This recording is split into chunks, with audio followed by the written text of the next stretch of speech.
That's right, your girl is back in the kitchen again. I told you I was going to go ahead and try to do the pot roast inside of them biscuits, just like I did the chicken bomb biscuits. And this recipe here did not disappoint. I went ahead and got some pot roast, and I seasoned that really good on both sides. It actually was a chuck roast.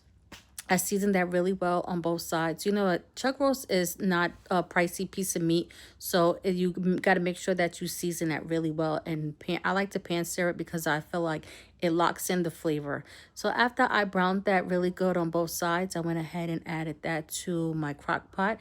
In my crock pot, I put some beef broth with some beefy onion seasoning mix, some Worcestershire and some soy sauce, some fresh onion and some fresh garlic. And I went ahead and let that meat cook for about a good 5.5 hours. I did it till my meat was like falling off, like falling apart. Once I stuck the fork in, it just started to break apart. I went ahead and I shredded that up and I placed that in a bowl and I let my meat completely cool. Like I wanted it to be cold before I went ahead and put it in these biscuits. So this was my first time trying this recipe and it actually came out pretty good. But now that I have tried it, I know like what to do the next time.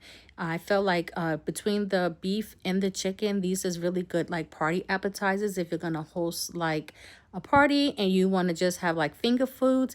This is actually pretty good and convenient to do. I went ahead and used some provolone cheese because I wanted to get a better cheese pull than I did, you know, using the mozzarella with the chicken. I went ahead and put the biscuits together. Next time, I'm going to roll them out with a rolling pin and get them really like flat.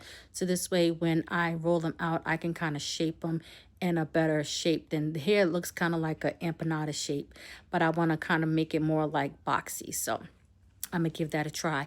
I went ahead and made a butter sauce. So I did some butter with some Worcestershire, some dry thyme, some dry rosemary, a little bit of onion powder, a little bit of garlic powder, and I brushed the top of those. And then I went ahead and placed that in a preheated oven of 350 for about 20 to 25 minutes.